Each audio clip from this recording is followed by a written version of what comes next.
Vamos a dar comienzo a la última mesa de este intensísimo día desde que empezó lloviendo esta mañana. Espero que la mesa resulte lo suficientemente atractiva para el cansancio que ya acumulamos, y seguro que es así. Mi nombre es Soledad Muñoz, la mayoría de ustedes ya me conocen, dirijo el Gabinete de Análisis y Planificación de la Universidad de La Laguna.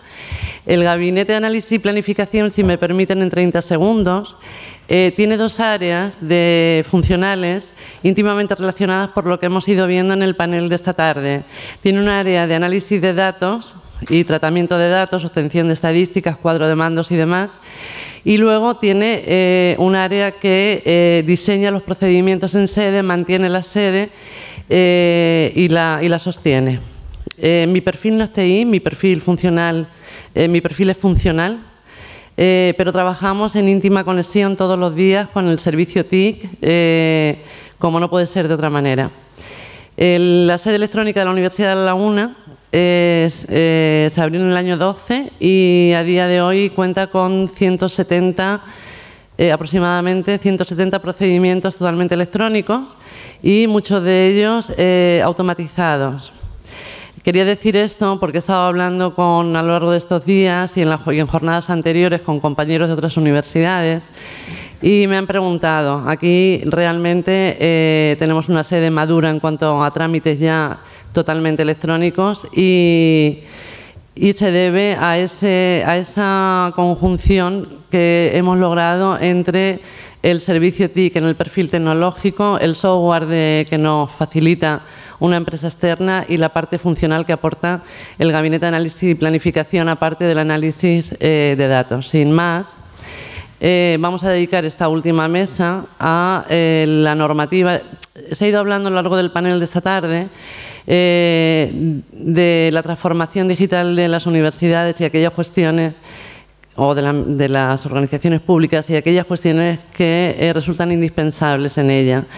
Esta última pata que vamos a abordar, que es la del marco regulador o la normativa como administraciones públicas que somos, nos va a permitir analizar en qué momento nos encontramos con respecto a esa adecuación al marco regulador en la transformación digital de la administración, en este caso universitaria, y para ello yo tengo el enorme placer de tener en la mesa a tres personas que además agradezco profundamente que se hayan desplazado desde Murcia, Asturias y Madrid para acompañarnos y para trasladarnos su experiencia larga en esta materia. Me acompaña Víctor Soya Bárcenas, del Principado de Asturias. Yo, aunque defiendo la administración sin papel, los currículums me los he traído en papel. Son amplísimos y, por lo tanto, sin querer desmerecerlos, voy a intentar resumirlos. Víctor, de formación académica, es licenciado en Ingeniería Informática y máster en Dirección de Sistemas y Tecnología de la Información, especialista en Gestión Pública y, en la actualidad, director general de Tecnología de la Información y las Comunicaciones del Gobierno del Principado de Asturias. Ha sido durante muchos años jefe de servicio del Ayuntamiento de Avilés en Sistema de Información y Atención. Tiene un currículum amplísimo en cuanto a dirección de proyectos, tanto nacionales como europeos, en el ámbito de la transformación digital en la Administración electrónica y actualmente es miembro de unas cuantas comisiones, no Víctor, pero sobre todo, y ahí coincide con Daniel, es miembro de la CESAE, de la Comisión Sectorial de Administración Electrónica del MINAP. Nos acompaña también Daniel Sánchez Martínez. Daniel Sánchez Martínez es ingeniero en informática por la Universidad de Murcia.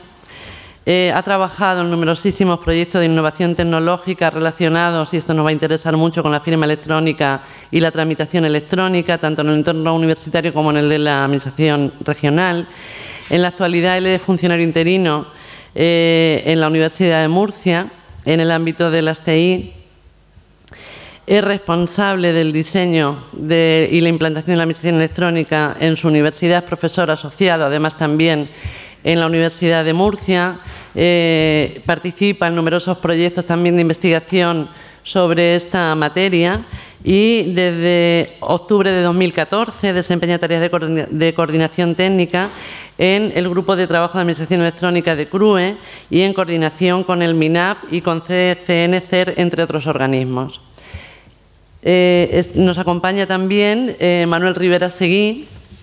Le conocemos seguramente porque nos ha acompañado en muchísimas jornadas de gerencia. Manuel Rivera Seguí es ingeniero en informática por la Universidad Politécnica de Madrid y máster MBA por la ESSER Business School, aparte de ser máster en planificación estratégica de empresa y máster internacional en gestión universitaria, en el que tuve el placer de ser compañera suya. Desde 1997 ha realizado su actividad profesional en la Oficina de Cooperación Universitaria, OCU, que surte de aplicativo de gestión a una buena parte de las universidades públicas, y desde 2009 director de comunicación y marketing de OCU. Sin querer entretenerme más, pues como decía Pepe en la primera mesa de este panel, ¿qué espero? Pues yo sinceramente espero, y creo que muchos esperamos, que nos alumbren en esto de la adaptación de la transformación digital de las universidades en el ámbito de la administración electrónica a la normativa, y más en concreto ahora nos han dado una prórroga de 2 años hasta el año 20 en determinadas cuestiones que nos tenían un poco abrumados, pero tampoco nos podemos dormir y decir, como nos pasó con la Ley 11/2007, de decir, ¡buf!, esto ya llegará, y al final efectivamente llega y tenemos que seguir apostando por ello. Yo ya no me entretengo más y doy la palabra a Daniel, que nos va a hacer su presentación. Gracias, Daniel. Pues, buenas tardes a todos. En primer lugar, agradecer a la Universidad de La Laguna y en concreto a Soledad y a Pepe, sobre todo, la amable invitación para estar aquí, que para mí es un placer. Además, soy un convencido, lo intento siempre comentar cada vez que estoy en diferentes ámbitos de CRUE, que es fundamental el que podamos compartir experiencias intersectoriales, ¿no? Y que es un poco lo que voy a intentar venir a contar hoy aquí, que al final la sectorial TIC, la sectorial de gerentes, la sectorial de secretarios generales, pues seamos capaces de focalizar mucho más y poner mucho más en común el trabajo que realizamos, porque al final pues no podemos percibir la universidad como silos de trabajo independientes, sino que tenemos que interactuar e intercambiar experiencias y trabajo entre nosotros, ¿no? Bueno, lo que voy a intentar, como acabo de decir, es focalizar mi presentación en el trabajo que venimos desarrollando desde el Grupo de Trabajo de Administración Electrónica de CRUE-TIC en los últimos años, con la idea, con la intención de facilitar, impulsar, que de una forma lo más sencilla posible, pues un gran número de universidades puedan adecuarse a diferentes aspectos de las leyes 39 y 40 y en especial a aquellos que influyen más en la interoperabilidad, ¿no? Y para ello voy a intentar poner el foco durante la mayor parte de la presentación en 2 conceptos que nosotros consideramos fundamentales. Por un lado, el concepto de cooperar, de cooperación, y vuelvo a incidir en lo que acabo de decir, y en este ámbito aún más necesitamos, pues, la mayor parte de las universidades ir de la mano para avanzar de forma conjunta en esa adecuación, porque si no, cada uno por nuestra cuenta es bastante complicado.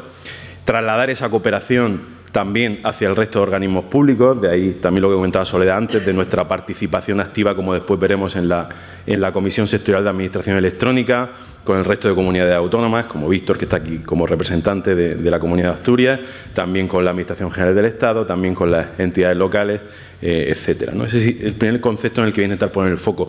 Y el segundo importante, bajo nuestra perspectiva, es la reutilización. Hay mucho trabajo hecho. Queda todavía mucho por hacer, evidentemente, pero hay multitud de plataformas, multitud de servicios, multitud de funcionalidades a las que nos podemos adherir, reutilizar de una forma razonable desde las universidades y que también nos permiten converger en periodos de tiempo cortos. De hecho, voy a intentar exponer dentro del trabajo que estamos realizando en CRUE, en colaboración con Rediris, pues los principales servicios compartidos que ya hemos empezado a desplegar para todas las universidades y que están ahí accesibles para todos los que los necesitemos.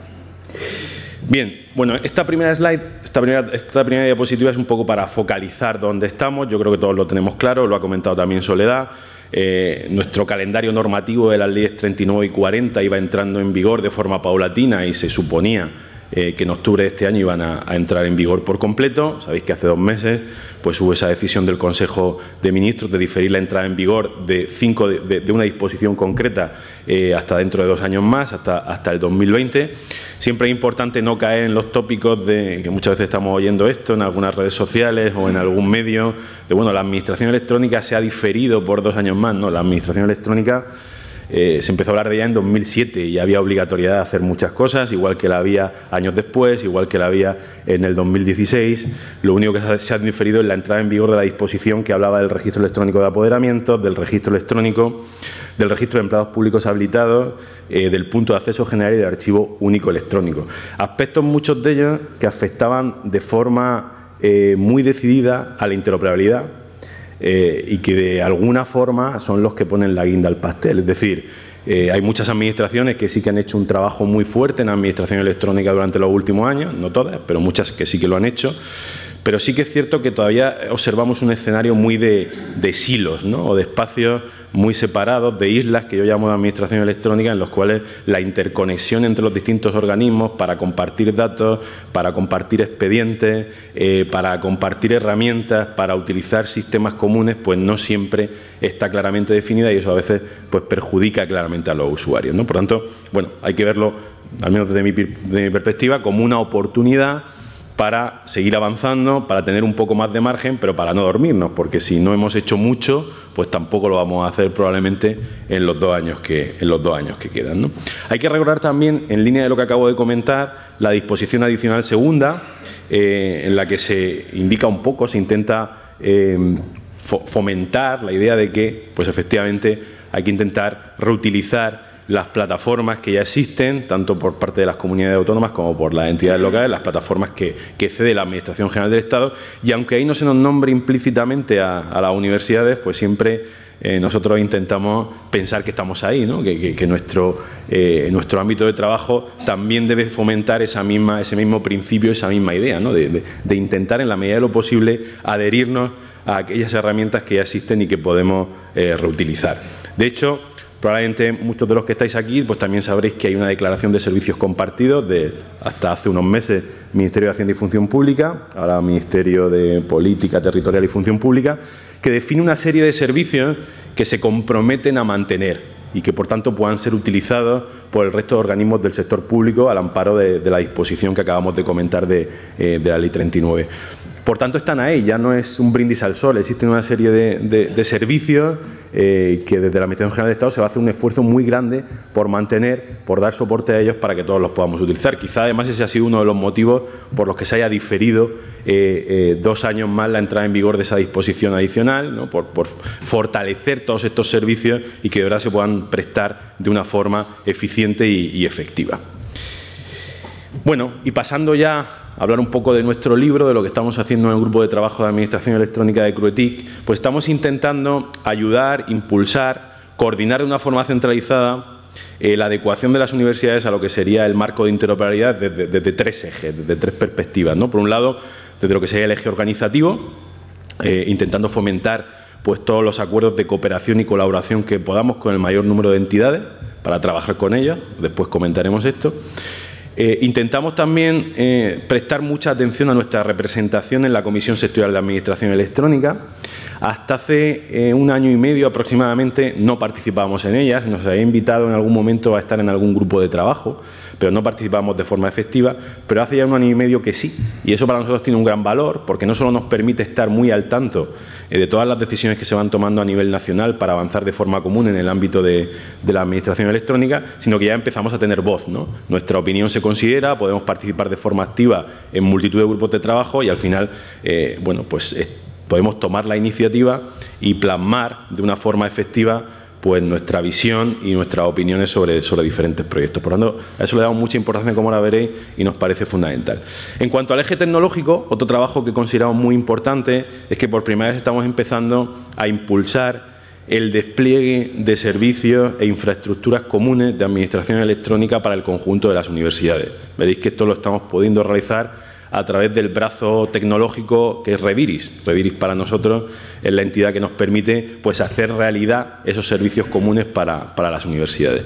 Y por último, también estamos trabajando en el eje semántico, intentando definir modelos de datos para el sector de educación superior. Ya tenemos algún ejemplo, como el Suplemento Europeo al Título Electrónico y otros que irán viniendo. Bien, en cuanto a cooperación y colaboración, en la parte del eje organizativo, digamos que nuestro primer granito fue renovar o actualizar el convenio que tenía firmada la CRUE con el Ministerio de Hacienda y Función Pública en materia de administración electrónica. Teníamos un convenio antiguo que databa del 2010 y que vimos necesario renovar en torno al 2016 porque había multitud de herramientas y nuevos servicios, como antes comentábamos, que estaban ahí y que veíamos que tanto a corto como a medio plazo íbamos a necesitar las universidades. Entonces se renovó ese convenio y, como veis ahí, una lista de servicios, de plataformas, de herramientas a las que ya por el mero hecho de adherirnos al convenio pues tenemos disponibles cualquier universidad pública que hay ahora mismo en España, ¿vale? Por lo tanto, tenemos acceso a todos estos sistemas que veis ahí. Además, ahora mismo estamos en curso de firmar una adenda adicional. El convenio que habéis visto previamente es un convenio gratuito, no implica ningún pago para las universidades. La Administración General de Estado nos posibilita acceder a todos esos servicios que acabamos de comentar.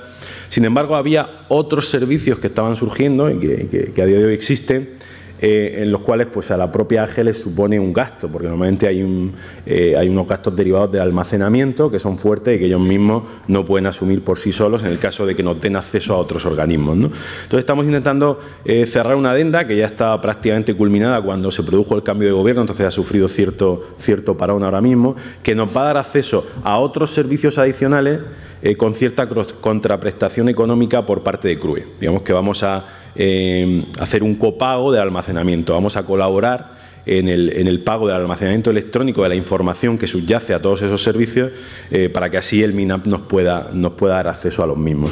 Esto ya está prácticamente cerrado y yo soy medianamente optimista, espero que antes de final de año lo tengamos disponible y, por tanto, de nuevo, simplemente adhiriéndonos al convenio base, pues podamos tener acceso a cualquiera de estos servicios. Además, digamos que el primer tramo de pago lo va a asumir CRUE, con lo cual va a haber un volumen bastante grande de información que será totalmente gratuita para las universidades hasta que pasemos el primer tramo, ¿vale?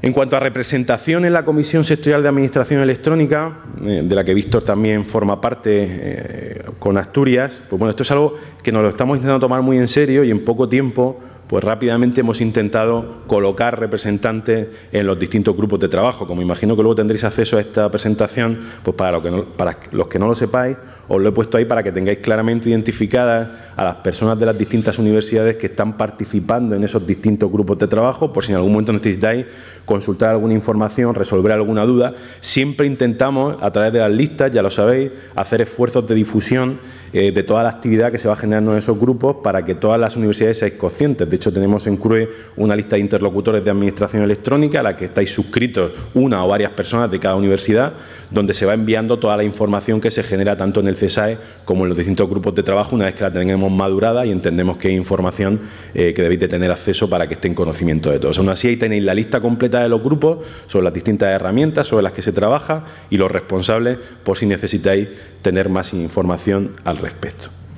También tenemos un acuerdo de colaboración con el Centro Criptológico Nacional que de igual forma nos da acceso a multitud de herramientas que intentan facilitarnos la vida en el ámbito de la ciberseguridad y en la adecuación al Esquema Nacional de Seguridad. Entonces ahí tenéis herramientas pues como Inés, como Carmen, como Lucía, toda una serie de herramientas que los que trabajen más en el ámbito de la seguridad pues probablemente conocen más de cerca, pero que al final el concepto es el mismo, reutilizar, es decir, herramientas que ya tiene la AGE, en este caso el CCNCERT, y que se ponen a disposición de todos nosotros para que las podamos reutilizar. Están a disposición de todas vuestras universidades. También tenemos un convenio de colaboración con el INCIBE en materia de seguridad, este más en ámbito de cesión de materiales, formación, jornadas de concienciación, que también está activo y ya ha generado algunos efectos, ¿no? Ya incluso ha habido algunos materiales que se han distribuido entre las universidades pues, para facilitar esa formación, esos seminarios, esas jornadas que se puedan hacer con carácter interno.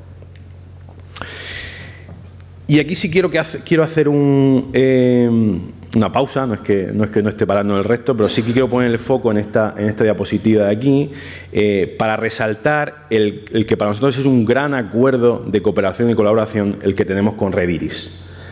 Rediris, como he dicho antes, es nuestro socio tecnológico fundamental. A día de hoy, CRUE no tiene infraestructura propia como para desplegar servicios tecnológicos comunes. Cada universidad tenemos nuestro servicio de informática o nuestro centro de proceso de datos, pero a nivel común no tenemos nada. Y eso a veces pues, efectivamente es un déficit, ¿no? Cuando queremos montar servicios de algún tipo que nos puedan proporcionar un valor añadido, pues necesitamos algún socio. En este caso, Rediris está cumpliendo ese papel a la perfección y en los últimos años ya hemos desplegado varios servicios compartidos que están accesibles para todos nosotros. En algunos casos son servicios que nos permiten acceder más fácilmente a las propias herramientas de la AGE, porque ya hay módulos o servidores que la propia Rediris implanta, con lo cual no los tenemos que montar nosotros de forma individual en cada universidad, y en otros casos son servicios comunes que estamos desarrollando para el intercambio de datos. Entonces ahí veis varios ejemplos que ahora entraremos, como clave identidad, clave firma, o los servicios que estamos montando en torno al nodo de interoperabilidad del sistema universitario español para el intercambio de información de datos académicos entre las universidades y también para la obtención por parte de nuestros funcionarios de datos que tengan otros organismos del sector público y necesitemos para tramitar nuestros expedientes, nuestros procedimientos. También un nodo federado de @firma, que bueno, también es un tema importante porque a veces tiene problemas de disponibilidad, con lo cual viene bien tener pues un nodo replicado, ¿no? Voy a resaltar muy brevemente algunos de ellos porque obviamente no nos da tiempo para más en la sesión de hoy. Si queréis profundizar en alguno de ellos, pues podéis preguntarme, podéis ir, por ejemplo, a la lista de sus grupos de compañeros que están en los grupos de trabajo que hemos comentado y os podrán ampliar. Pero, por ejemplo, ya estamos adheridos al sistema clave. Con clave identidad podemos utilizar el mecanismo de identificación de la administración pública para que cualquier ciudadano acceda a los servicios de la universidad. Al final es utilizar un usuario y una contraseña común para la Administración General del Estado, para las comunidades autónomas, para las universidades, para las entidades locales, de forma que los usuarios no tengan que manejar múltiples sistemas de identificación diferentes. También tenemos acceso, o tenemos ya implantado, un primer servicio en el nodo de interoperabilidad para consultar datos de matrícula universitaria. Hay ya unas cuantas universidades que están cediendo este tipo de datos a través del nodo de interoperabilidad, pero desgraciadamente todavía somos muy pocas. Y es una gran pregunta que yo me hago. ¿Por qué somos tan pocas? ¿No es interés para las universidades ceder datos de matrícula para facilitar que nuestros alumnos no tengan que aportar esa información en los trámites que realizan con otras instituciones o con otros organismos? Después vendrán los datos del expediente académico o otros tipos de datos. ¿Nos da igual que nuestros alumnos sufran esa gran carga documental? Hasta ahora, y esta es una crítica, ya que estoy aquí en CRUE Gerencias, que voy a hacerla, no percibo mucho interés por parte de las gerencias en que este tipo de sistemas o de servicios se implanten de forma masiva. No parece que sea algo que nos preocupe demasiado. Hasta ahora solo tenemos 9 universidades adheridas y en CRUE somos, si no estoy equivocado, 70 y tantas, ¿vale? Y llevamos 1 año y medio. Parece poquito, parece poquito. Tendríamos que hacérnoslo ver. Por otro lado, también hemos implantado ya un sistema, un servicio centralizado para que los funcionarios de nuestros organismos puedan conectarse y consultar datos de otros organismos. Por ejemplo, datos de familia numerosa, de discapacidad, datos de la renta, datos de títulos, lo que necesitemos para el ámbito concreto del trámite que necesitemos gestionar. Esto permite que no tengamos que hacer esta implantación de forma individual en cada universidad, sino que en un único punto que gestiona Rediris, pues tengamos el servicio disponible para todos. También quiero poner el foco, muy importante, lo he introducido antes, a la necesidad de que trabajemos en común entre las distintas sectoriales. Que no únicamente sean, entre comillas, escenarios en los que nos reunimos, como en situaciones de este tipo y hablamos, sino que llevemos eso al terreno de juego. Es decir, que en los proyectos en los que estamos trabajando, de adecuación a la Ley 3940, del impulso de servicios compartidos, haya grupos de trabajo específicos en los que de verdad percibamos esa visión transversal e híbrida, en la que no solo haya técnicos, sino que haya juristas, sino que haya funcionales, sino que haya archiveros de las distintas universidades. Y para eso necesitamos el impulso claro, fundamentalmente, de las gerencias.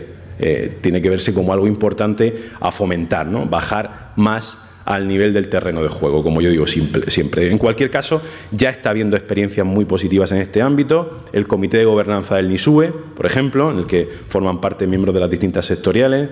El trabajo que está haciendo en torno al sistema de información administrativa para homogeneizar, al menos en algunos aspectos básicos, los trámites de las universidades. muchas iniciativas que se están haciendo en cuanto a seguridad y protección de datos y también multitud de cursos y seminarios, formación, difusión en las que intentamos movilizar a todas las universidades. Un ejemplo claro fue en febrero de este año que hicimos una jornada intersectorial de administración electrónica de TIC, gerentes y secretarios generales, pues que fue bastante exitosa en la Universidad Complutense de Madrid. Tuvimos muchísimo aforo. Bueno, y voy concluyendo ya. Aquí quería un poco focalizar todo lo que he comentado e intentar inferir algunas conclusiones, ¿no? Yo creo que estamos lo hablamos mucho dentro de nuestro grupo de trabajo, estamos en un momento decisivo, se está construyendo todo el marco de cooperación, interoperabilidad y seguridad, tanto nacional como europea. También están viendo, no he hablado de eso porque no había tiempo, pero también está viendo muchísimas normas europeas que nos están llegando y muchísimas convergencias, ¿no? Por tanto, parece evidente que tenemos que apostar por la reutilización de servicios comunes, es el único camino que nos puede llevar al éxito. Si cada uno montamos nuestra isla por nuestra cuenta, probablemente vamos a estar abocados al fracaso. Tenemos que cooperar, tenemos que interoperar. Es un desafío para las universidades, es evidente.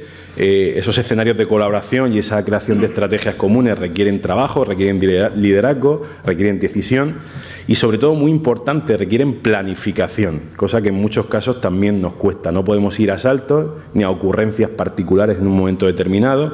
Necesitamos tener planes sólidos en el ámbito de la administración digital claramente, pero vertebrados dentro de la estrategia que cada organismo, que cada institución tenga en el ámbito de la transformación digital, ¿no? Y necesitamos también, como he comentado antes, equipos multidisciplinares. Tenemos que abandonar ya esta tradición mítica del pasado de ver todo esto como un tema tecnológico puro y duro. Eso está claro, que creo que lo tenemos superado.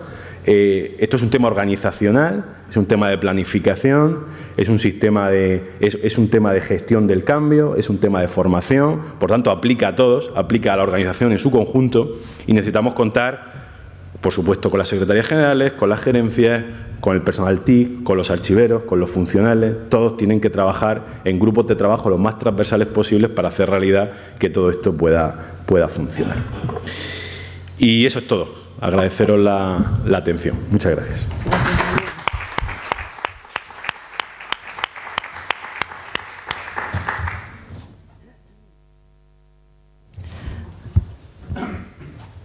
Va a intervenir ahora Manuel Rivera Seguí. Bueno, pues buenas tardes. Voy a iniciar el cronómetro para someterme al tiempo que tengo establecido. Muchas gracias en primer lugar a la Universidad de La Laguna por invitarme a participar en estas jornadas y en esta mesa, y muchas gracias a Soledad y al resto de ponentes por compartir esta mesa, ¿no? Voy a hablar de transformación digital, de mi visión de la transformación digital y de la interoperabilidad. Por tanto, se me plantea el reto de, después de jornada y media y de ser el penúltimo ponente del día, pues de aportar alguna idea diferente, novedosa al respecto de la transformación digital, ¿no?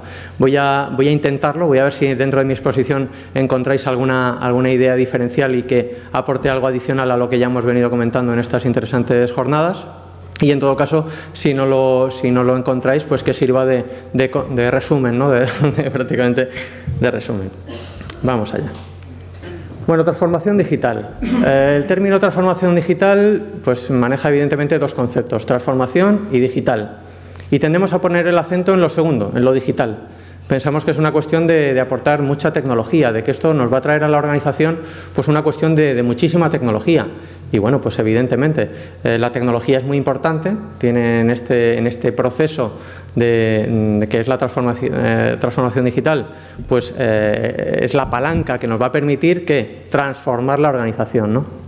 Por tanto, en realidad es un proceso mucho más de metamorfosis, de visionar la organización con una nueva forma de operar, con una nueva forma de plantear la actividad que desarrollamos, ¿no? Y por tanto, pues necesitamos a alguien que sea capaz de visionarla, alguien que sea capaz de impulsar ese cambio y alguien que sea capaz de gestionarlo, ¿no? Que son las personas que conformáis pues los equipos de gestión de las universidades.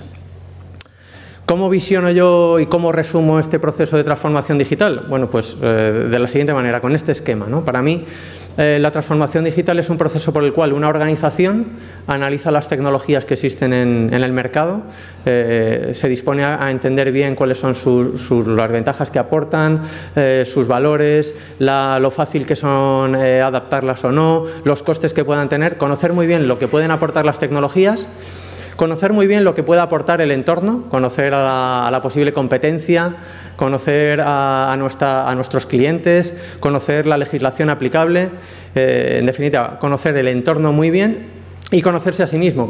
La organización debe conocer pues, cuáles son sus debilidades y cuáles son sus fortalezas. Y a partir de ahí, digamos, establecer esa visión, ¿no? Se ha hablado de ese relato, de esa narrativa, efectivamente, de ser capaz de visionar cómo quiero funcionar. En ese cómo quiero funcionar, muchas organizaciones, aprovechando este proceso de transformación, lo que están haciendo es proponer una nueva forma de atender a las necesidades de conjuntos de gente. Y en este sentido, pues en la universidad, el proceso sería cómo atender a los estudiantes en ese proceso de necesidad de formarse, ¿no? Eso si miramos a la misión de la docencia. Si miramos a la investigación, pues tendríamos otras inquietudes, cómo atender a la sociedad, al tejido productivo, a la necesidad de crear ciencia básica, etcétera, ¿no? Y este proceso, además, debe hacerse poniendo al cliente en el centro. Yo la verdad es que como soy responsable de marketing en mi organización, pues tiendo a verlo siempre desde una perspectiva más de marketing, ¿no? Y poner el cliente en el centro pues significa tener en cuenta conceptos como la experiencia del cliente, la customer experience, llevada al mundo de la universidad, pues lo que pudiera ser la experiencia del estudiante. ¿Cuál es la experiencia de un estudiante que quiere estudiar en mi universidad desde que se lo está planteando cuando tiene 16 o 17 años? ¿Cómo es esa experiencia en los primeros acercamientos a la universidad, a las pruebas de selección, a un día de puertas abiertas, al día de la matrícula en primera instancia y luego a lo largo de toda la vida en la universidad, ¿no? Entender muy bien cómo empatizar mucho. Esto tiene que ver con empatizar mucho con nuestros clientes, ¿no? Y ahí podemos diferenciar Customer Experience o experiencia de cliente de User Experience, experiencia de usuario. Si fuéramos a otros sectores, la transformación digital en una residencia de ancianos, por ejemplo, pues evidentemente no es ponerles smartphones o aplicaciones para los smartphones porque no las van a entender.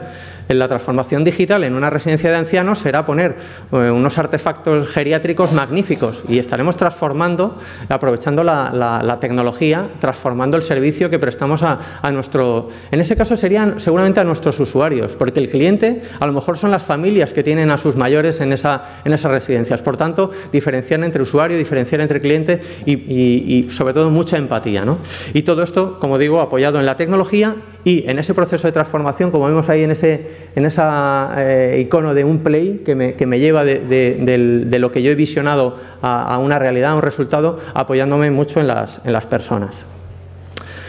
Estamos viendo en nuestra sociedad que la transformación digital se da en todos los sectores. Lo estamos viendo, bueno, el más paradigmático puede ser el tema de Cabify y el taxi y demás, ¿no? Pero lo estamos viendo en los temas de cómo circular en las grandes ciudades con coches eléctricos que se comparten, en el tema del alojamiento de personas, en el tema inmobiliario, en la banca online, en la música, en la distribución de materias primas, en la administración, sobre todo si se trata de pagar impuestos, ahí es una gran transformación digital la que se produce en el mundo de la televisión, ¿no?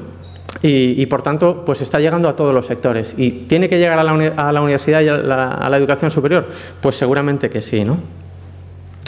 ¿Y por qué está ocurriendo esto? ¿Por qué estamos en este mundo con todo este proceso de transformación digital? Bueno, pues seguramente hay muchos factores, pero yo destacaría dos. Uno, la velocidad con la que avanza la tecnología. La tecnología, en muy poco espacio de tiempo, genera, el clima de innovación en el que vivimos genera en muy poco espacio de tiempo nuevas tecnologías, novedades tecnológicas, innovaciones. Y además esas innovaciones que se generan muchísimas, que cubren un espectro muy amplio, además evolucionan constantemente. O sea, surge una nueva tecnología, surge otra para otra necesidad y otra para otra necesidad, pero en muy poco espacio de tiempo cada una de esas tecnologías a su vez va evolucionando. Eso la verdad es que se produce a una velocidad vertiginosa que no se producía pues hace un tiempo, ¿no? Y ese factor es muy importante, pero seguramente no es el más determinante, porque tecnología ha habido siempre, ¿no? Novedades tecnológicas, innovaciones. Pero el tema es que la adopción, la facilidad con la que esa tecnología era adoptada por la sociedad, pues no era la que tenemos hoy en día. Seguramente una innovación tecnológica hace X años pues era más fácil que llegara pues a segmentos de una clase social elevada o al tejido empresarial antes que al gran público, y sin embargo hoy en día, gracias a Internet, los smartphones, etcétera, pues la verdad es que llega a un gran volumen de gente y muy rápido y muy fácil, y eso pues está permitiendo una gran familiaridad de la gente con la tecnología y con cómo las organizaciones están relacionándose con los usuarios a través de esa tecnología. Antes se hablaba de nativos digitales o la falsedad del nativo digital.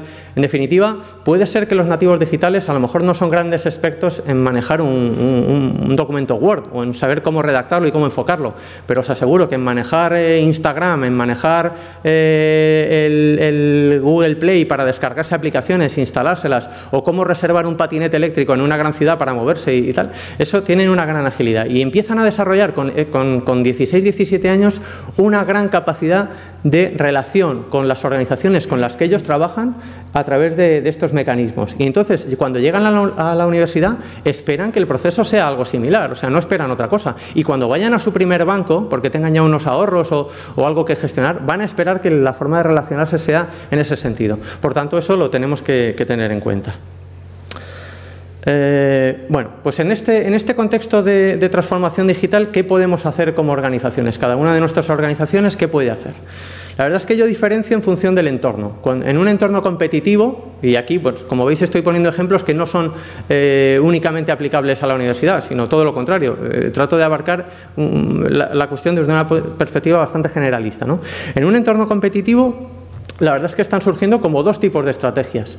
Una estrategia más ofensiva, es decir, aquellas organizaciones o bien de nueva creación o bien que quieren ser pioneros a la hora de posicionarse en nuevos mercados, pues son disruptivas, generan nuevos modelos de funcionar, aprovechando al máximo la tecnología y generan, pues, abren ahí una brecha en el mercado, se posicionan muy fuertemente con los competidores. Un ejemplo de esto sería lo de Cabify, ¿no? ¿Y qué hace? ¿Qué genera esta creación, esta irrupción de estos modelos disruptivos? Pues lo que genera es una estrategia defensiva, como podemos ver en el mundo del taxi o como podemos ver en el mundo de todos esos sectores que comentábamos, ¿no? Las compañías o las organizaciones que trabajan con modelos tradicionales no se pueden quedar atrás. Lo que tienen que hacer, como mínimo, la verdad es que tratan de aferrarse a su modelo convencional, pero tratan de mejorarlo y tratan sobre todo de adoptar tecnologías para que sea en el relacionamiento con sus grupos de interés donde ahí destaquen y no se diferencien tanto de cómo se diferencian estos actores más disruptivos, ¿no? Por lo tanto, unos generan disrupción y los siguientes generan evolución. ¿Y todo esto es aplicable ya a la universidad? Ya voy a empezar a hablar de transformación digital en la universidad. Bueno, pues cuando me planteaba esta cuestión, la verdad es que manejaba como dos ejes, ¿no? La transformación digital por la universidad, frente a la transformación digital en la universidad. Yo creo que durante las jornadas nos hemos centrado mucho en la universidad, que ahora además es el que voy a desarrollar, pero por la universidad es muy importante. La universidad, como sistema universitario español, es un gran actor de transformación digital en la sociedad española. Cada vez que sale un egresado con unas competencias digitales, no digamos más si es un egresado en una carrera técnica, pues evidentemente estamos ayudando a la sociedad a avanzar en la adopción de las nuevas tecnologías, ¿no? Con lo cual, esa misión la cumple perfectamente. Pero yo creo que todos asumimos que la clave y el reto de la universidad está en la transformación digital en la universidad, como agente individual que se relaciona con sus grupos de interés, con los estudiantes, con los profesores, etcétera, ¿no? Y con el PAS.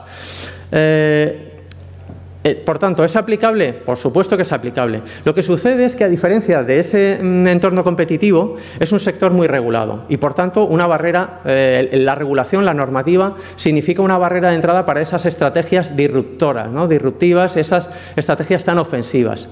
Lo que sucede es que también el sector del taxi era un sector regulado y fijémonos la que ha liado Cabify, ¿no? Nos imaginamos una universidad Cabify, pensamos que puede llegar a aparecer. Pues la verdad es que Oxford está planteando una spin-off con un modelo basado en blockchain que pretende que en esa universidad no haya personal de administración y servicios, solo profesores y además en un modelo de contratación muy liberal. O sea que, bueno, pues eso está encima de la mesa. Pero, en definitiva, por muy regulado que sea el sector, sí que es verdad que la competitividad es creciente. Los rankings, las universidades privadas que generan y en la captación de estudiantes son muy agresivas. La competencia, digamos, por el estudiante internacional, la exigencia que los propios estudiantes tienen en el uso de las tecnologías, hace que la universidad no le quede otra que realmente transformarse digitalmente, ¿no? Algunas innovaciones tecnológicas que nos van a permitir realizar esta transformación digital. Bueno, pues la Internet de las cosas, y seguro que los Smart Campus dentro de poco son unos campus súper eficientes energéticamente, con una accesibilidad y una interacción con los usuarios tremenda. Los chatbots y aplicaciones de inteligencia artificial que van a poder dialogar con nosotros y que seguro que podemos aplicar en los estudiantes. La cuestión del blockchain, que, bueno, pues es una tecnología de almacenamiento de datos segura que seguro que va a traer muchas novedades. No quería, y tengo un par de minutos, quiero hablar de cómo impacta entonces la normativa en un sector que es regulado, ¿no? Pues evidentemente establece las reglas del juego y, por tanto, puede actuar de freno a la entrada de esas estrategias ofensivas o disruptivas. Pero, por otro lado, puede actuar como motor. Y la verdad es que la realidad de la Universidad Española, el dinamismo es absoluto. O sea, hemos tenido leyes, la 11-2007, 3940-2015, el Esquema Nacional de Interoperabilidad, el de Seguridad, la factura electrónica, la liquidación directa de la Seguridad Social, el IVA. Tenemos un montón de iniciativas y eso puede ser un gran reto alcanzable, pero si el legislador sigue poniendo plazos tan agresivos como ha sucedido con las prórrogas en el tema de archivo y demás, pues podemos pensar que al final se convierta en una especie de quimera desmotivadora, ¿no? Un par de minutos para hablar de interoperabilidad. Interoperabilidad, que no... Vamos muy mal de tiempo. Interoperabilidad, bueno, en primer lugar, no existe el concepto de interoperabilidad en la RAE, así que me obliga a definirlo como capacidad de realizar una tarea entre varios actores, pero con un significado mucho más amplio, que es que los entes legislativos ya tengan en cuenta la normativa para que tengan en cuenta la interoperabilidad a la hora de plantear la normativa aplicable, ¿no? Los fabricantes y todos tenemos que tener en cuenta la interoperabilidad desde un inicio. Algunos ejemplos de cómo nosotros en Universitas 21, que es el corazón de muchas gestiones en la universidad, hemos considerado esta interoperabilidad. Pues con plataformas electrónicas de administración electrónica a través de la integración con plataformas de firma. Y ya termino. Con gestores documentales y con aplicaciones de archivo a través de una pieza que hemos bautizado RDoc, pero que utiliza Insight del Ministerio, por tanto contemplamos todo lo que es el reglamento del ENI. Con el NISUE que comentaba Daniel, pues también hemos sido uno de los fabricantes que ha desarrollado un API compatible y, bueno, estamos deseando que más universidades se sumen a esa iniciativa. Interoperabilidad con la APP CRUE, interoperabilidad con la factura electrónica, con el sistema integrado de información del IVA, con el nuevo registro central de personal y la aplicación ANOTA. Por tanto, en un sistema como el nuestro, Universitas 21, no podemos contemplar otro funcionamiento que no sea interoperar con todos los aplicativos que surgen en el mapa de aplicaciones de la educación superior. Por tanto, unas breves conclusiones. La transformación digital es un proceso imparable, las personas sois claves en este proceso de transformación y la interoperabilidad es clave para que todos los desarrolladores de sistemas pues nos integremos unos con otros y demos una solución global. Así que nada, muchísimas gracias y perdona por haberme cedido un par de minutos. Gracias.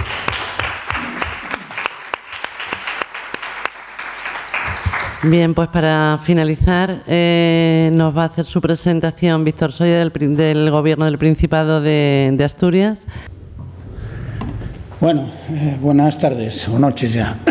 Si Manuel dice que ser el penúltimo en una jornada así es difícil, ser el último ni os cuento, ¿no?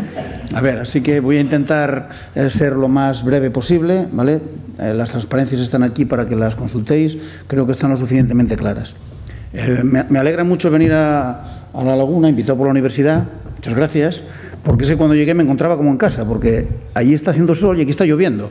Y cuando me desperté en el avión dije yo, vaya, me he equivocado, estoy yendo para Asturias. Bueno, pues no, estaba viniendo para La Laguna, ¿vale? Bueno, a ver, un poco lo que se ha dicho ahora. Vengo un poco a intentar trasladar unas pinceladas de qué es lo que está representando para nosotros todo este barullo de transformación digital desde el punto de vista de una comunidad autónoma como el Principado de Asturias, ¿vale? La Administración tenemos fama de ser bastante lentos a la hora de enfocar los cambios. Os he traído aquí una transparencia que ya algunos han apuntado algunas cosas para que veáis el tsunami que ha ocurrido en los últimos 10 años, ¿vale? Desde el año 11 de 2007 hasta el año 2017. Han salido como mínimo todas estas leyes obligatorias de cumplir que nos están volviendo del revés, ¿vale? Empezamos en el año 2007 con la Ley 11, con el Esquema Nacional de Seguridad y el de Interoperabilidad. Seguimos con la Ley de Contratos, que introdujo el concepto de factura electrónica en un país donde todo funcionaba con papel. Llegamos con la Ley 56 de 2007, que ya hizo obligatorio el uso de la factura en nada, ¿vale? En el 2013 aparece una Ley de Transparencia y acceso a la información y buen gobierno. En la Ley 9 de 2015 ya nos dan otra vez la vuelta al guante de la ley anterior, que era la Ley 30 de Contratos, donde ya... Sí, perdonad, ¿están grabando?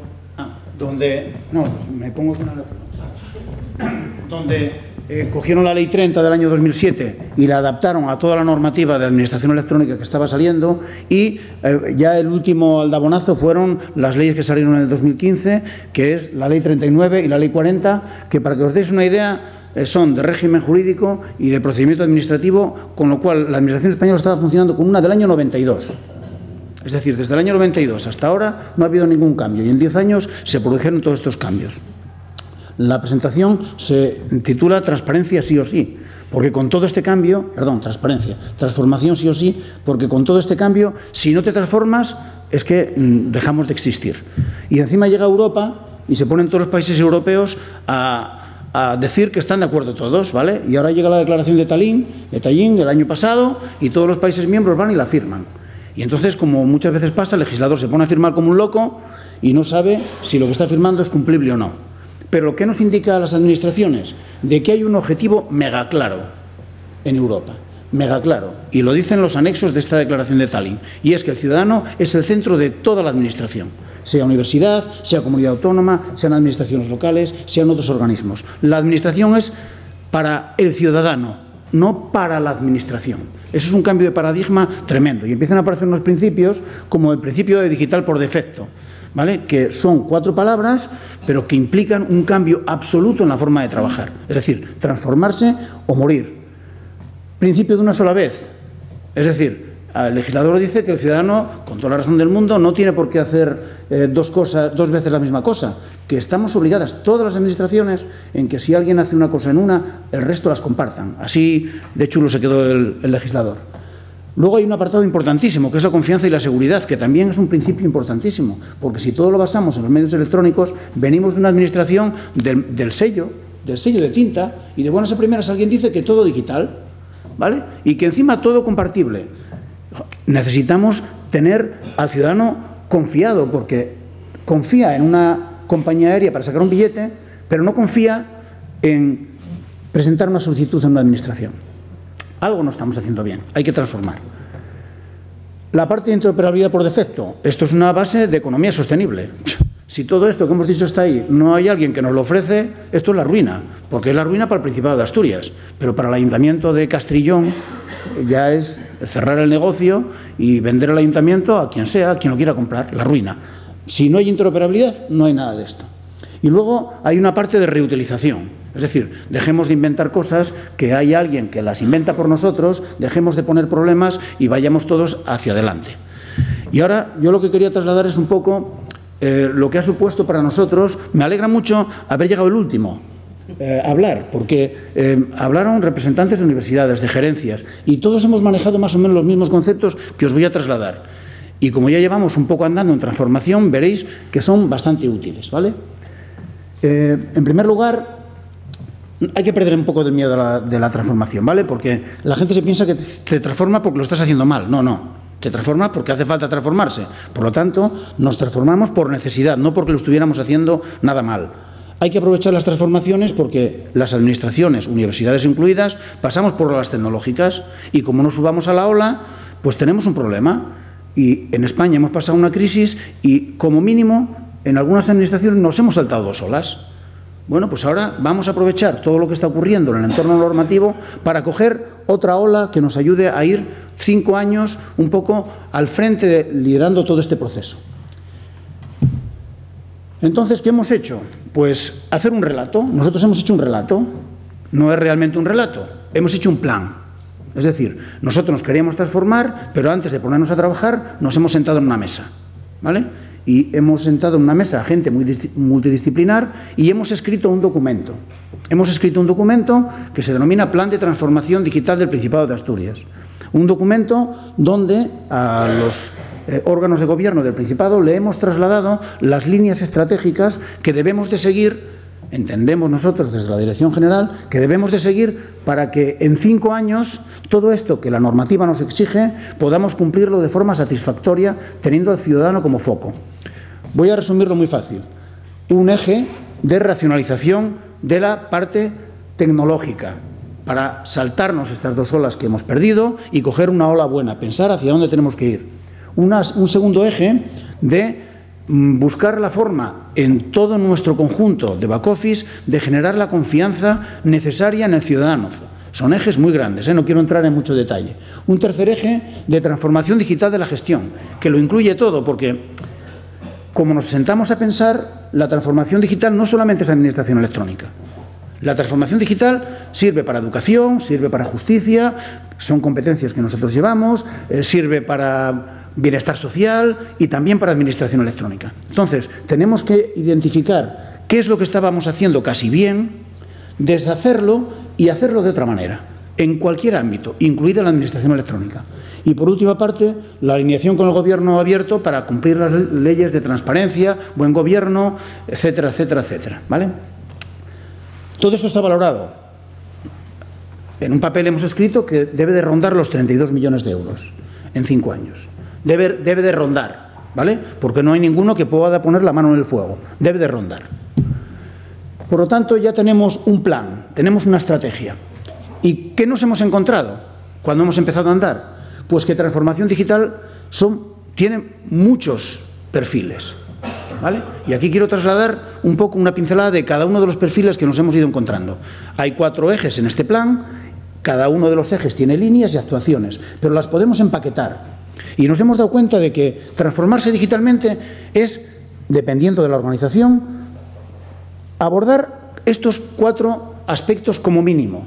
Como mínimo. Una transformación física, es decir, en la parte TI, de arquitectura de sistemas y de puesto de trabajo, ¿cómo vamos? ¿Tenemos diseñado todo con posibilidades para abordar estos 5 años siguientes bien? Transformación lógica y conceptual.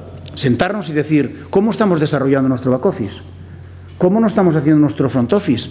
¿Estamos manejando conceptos que se adaptan bien a la normativa de administración electrónica o de gestión electrónica? Transformación organizativa. Alguien dijo aquí, necesitas liderar. Necesitas liderar. Somos una administración, no somos una compañía privada. Entonces necesitamos órganos de decisión. Ya tenemos un plan, pero si tenemos un plan en la Dirección General, eso no vale de nada. Necesitamos algo que lidere a nivel organizativo a todo el Principado, ¿vale? Por lo tanto, si no nos transformamos también en los órganos colegiados que tienen que liderar esto en toda la organización, nosotros solo somos incapaces de abordarlo como Dirección General. Y por último, algo que ya quizá nos incumbe solamente a nosotros, que es lo que hemos denominado transformación operativa, ¿vale? Transformación operativa. Alguien decía que yo me transformo no para mí, para los clientes. Perfecto. Pues nosotros tenemos unos clientes. Los clientes nuestros son otras consejerías, otros organismos autónomos y el ciudadano. Y a ver, para que os hagáis una idea de cantidad, nosotros tenemos 34.000 puestos de trabajo. Somos una comunidad autónoma pequeña, uniprovincial, 34.000 puestos de trabajo, alrededor de 1.500 servidores y 1.200 aplicaciones. 1.200 aplicaciones que están evolucionando continuamente, sobre las cuales estamos aplicando estos conceptos. O sea, el trabajo es titánico, pero es titánico no solamente sobre el papel, es titánico a la hora de realizarlo, porque lo hacemos con una estructura nuestra, ¿vale? Con una estructura nuestra.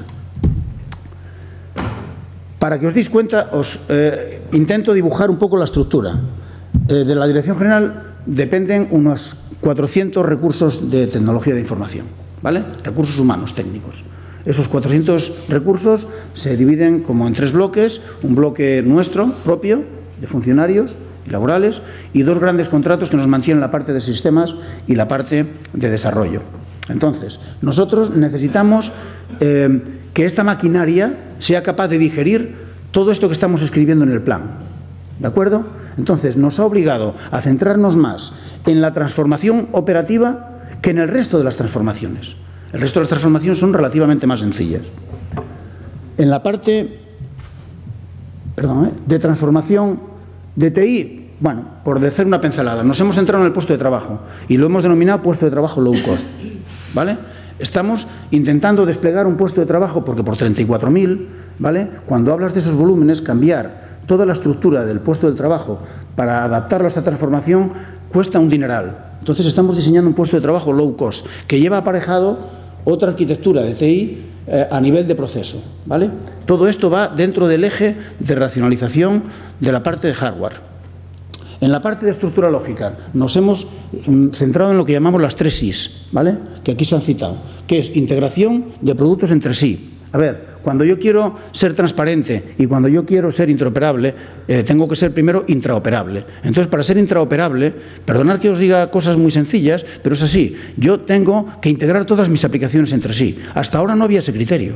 Es decir, ahora la contabilidad era la contabilidad, la parte de bienestar social, la parte de bienestar social, la parte de justicia y la de educación. Pero si yo quiero ser interoperable entre todas ellas, tengo que coger todo mi back office y reintegrarlo entre ello, ¿vale? Ese es un concepto, digamos, de la transformación lógica que nos obliga.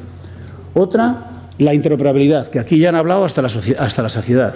Es decir, si nosotros queremos cumplir con la norma, tenemos que ser absolutamente interoperables. Por lo tanto, tenemos que utilizar todas las herramientas para que, de nuevo, nuestras aplicaciones se reaprovechen del trabajo de otros terceros para que nosotros lo podamos hacer mejor. Y luego hay un concepto que es convencer a todo el mundo de que hay una interdependencia tremenda en los componentes, que nosotros, aunque seamos una dirección general tecnológica, no tenemos el control sobre todo. Es decir, hay una cadena de interés y una cadena de confianza entre todos los agentes.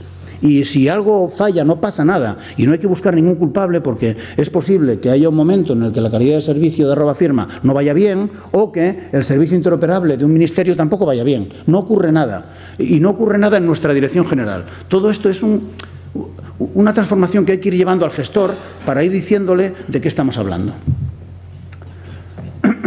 Aquí está toda la relación, que ya lo han dicho hasta la saciedad, voy a pasar muy rápidamente. ¿Por qué todo esto va por el buen camino? Mirad las cifras. Estas son las cifras de un año. O sea, estamos hablando ya, transmisiones de datos entre administraciones más de entre 70 y 80 millones. En el conjunto de la administración, Notificaciones emitidas. En el año 2017 van cerca de 12 millones de notificaciones emitidas. Asientos registrales, 2,5 millones. Es decir, esto es imparable. Y la administración, sea universidad, sea comunidad autónoma, sea entidad local, que no se sube a este carro, se va a quedar fuera. Porque pueden estar enviándole una notificación legal desde otro organismo público y no enterarse, porque no se ha subido a este carro. Pero no quiere decir que la ley no le obligue. Por lo tanto, estas cifras ya dan a entender de que la dinámica es esta y hay que subirse a ella cuanto antes. Estos son los datos del Principado, de un año. Hemos intercambiado 520.000 datos con todos esos organismos públicos.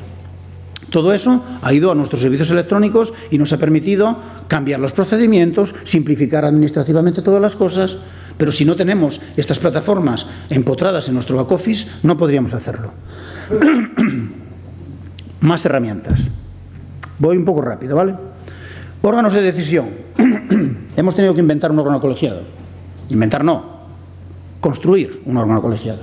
Porque, insisto, somos 8 consejerías en la estructura de la Administración del Principado y del orden de 30 organismos autónomos. Si desde la DGTIC tuviéramos que emanar instrucciones de cumplimiento obligatorio para todo el mundo, no seríamos capaces. No seríamos capaces. Hemos tenido que, digamos, construir un órgano colegiado con la suficiente capacidad de decisión que nos permitiera marcar una sola línea no discutible para toda la estructura. Este es el liderazgo. Y aquí sí están representados todas las fuerzas, digamos, que mueven una comunidad autónoma. ¿Vale? Todas las direcciones generales competentes, todas las secretarías generales técnicas, pero es un grupo pequeño de personas que son capaces de decir que este es el proyecto de transformación digital, que se toma una decisión y esa decisión es automáticamente cumplida por toda la organización. Dentro de la parte de... Estas transparencias las he metido oyendo la anterior. Tenemos otro problema en las administraciones públicas y es nuestro personal técnico. Tenemos una relación de puestos de trabajo del siglo XIX, pero queremos hacer una transformación digital del año 2018. No puede ser, algo no cuadra. Y creerme que lo intentamos, pero no cuadra. No cuadra porque buscamos perfiles diferentes. Es decir, antes veían a los tecnológicos como gente con cables y gente moviendo tarjetas y ahora necesitamos personas que entiendan de proceso, que entiendan de modelado de documentos, gente que tenga una base jurídica y que entienda... A ver, y eso nos cuesta Dios y ayuda que nos entiendan en función pública. Y luego cuando conseguimos convencerles, vamos a nuestra relación de puesto de trabajo y perforadores no tenemos, pero tenemos analistas. Un analista ahora no nos sirve de nada como tal analista. Necesitamos gente con otras competencias, gente con otra formación. No podemos, y no es un llanto, es una realidad. Queremos hacer toda esta transformación, pero no tenemos los mimbres. Y hablamos con la universidad, pero la universidad también es un poco lenta. Y cuando la universidad se decide hacer algo, viene el siguiente factor, que es el reconocimiento por el conjunto. Total, lo decían en la anterior ponencia, cuando lo consigues ya necesitas otra cosa, ¿vale? Sí, vale, voy terminando. Bueno, nada, estas están en la presentación. Son las demandas operativas que hemos tenido que abordar y al principio no pensábamos que fueran necesarias, ¿vale? Todo esto que os he contado hasta ahora, del cambio conceptual de las aplicaciones, de los servicios electrónicos, nos está generando del orden de los 31.000 actuaciones anuales, soportado por esta estructura de 400 personas, que tiene que dar servicio a unos clientes, que son, por un lado, las consejerías y, por otro lado, los ciudadanos. Nos dimos cuenta de que la maquinaria no podía digerir eso. Teníamos muy claro el cambio tecnológico, teníamos muy claro el cambio conceptual, pero cuando lo metimos en la trituradora se atascó. ¿Qué quiere decir que se atascó? Que no habíamos previsto que todo lo que estábamos haciendo generaba una carga de trabajo inusual en nuestra organización. Y entonces tuvimos que ponernos a hacer una transformación operativa y tuvimos que decir, señores, esto hay que ordenarlo. Y tuvimos que meter conceptos que no tienen nada que ver con transformación digital, que es gestión de la demanda, de nuestra propia demanda. Porque si nos llegan 31.000 cambios al año que tienen que impactar en las aplicaciones que estamos transformando y no lo hacemos bien, al que nos lo pide le va a llegar dentro de 3 años y me va a decir que ya no lo quiere. Por lo tanto, estoy trabajando en balde. Hemos tenido que hacer una gran transformación con la gestión de la demanda para que nos permita ver la organización de esta manera. Es decir, nosotros ahora mismo somos capaces, todo fluye con herramientas que están integradas unas con otras y nos permite saber cada persona cuáles son los proyectos en los que está trabajando, qué tiempo tiene de desplazamiento hacia adelante o hacia atrás, para quién trabajamos, los servicios, qué carga de trabajo tienen, los contratos que se dedican a la parte de sistemas, qué carga de trabajo tienen a la hora de cargar todo lo que se está produciendo. Y nos ayuda a tomar decisiones. Sin esto no podríamos hacer nada. Y cuando lo hicimos nos dimos cuenta del siguiente problema. Y el siguiente problema era que tenemos 2 contratos, como os contaba. Uno de una serie de empresas privadas y otro de otra serie de empresas privadas. Ya teníamos la gestión de la demanda y veíamos que todo se retrasaba. ¿Por qué se retrasaba? Porque y este ya es un problema de organizaciones como la nuestra, hay un mundo de desarrollo y un mundo de sistemas, ¿vale? Y nosotros en medio con una metodología. Entonces, estos señores hacen el trabajo lo mejor que pueden, pero estos no los conocen de nada. Y cuando juntamos el desarrollo con su despliegue, empiezan a saltar las chispas y los problemas. ¿Quién es el perjudicado? El que lo encarga, nosotros. Que estábamos viendo el problema, pero no sabíamos cómo arreglarlo. ¿Cómo lo arreglamos? Con más cambio operativo, metiendo metodología DevOps. DevOps quiere decir que nos hemos obligado a unir los dos mundos, el mundo de desarrollo y el mundo de sistemas. ¿Qué se ha conseguido con eso? Pues estas curvas, que no hace falta que os cuente detalles de la curva, o sea, de la gráfica. Veis que está en disminución, ¿vale? Por lo tanto, mal no vamos. Y nada más. Perdonadme por la rapidez, pero es que ya no quiero ser más pesado. Solamente trasladaros que transformación digital no solamente es cambiar máquinas, que dependiendo de las organizaciones hay que mirarlo desde varios puntos de vista, ¿vale? Y que hay que sentarse y tener un plan, un relato, una estrategia, lo que sea, antes de ponerse a trabajar. Venga, pues muchas gracias. Gracias, Víctor.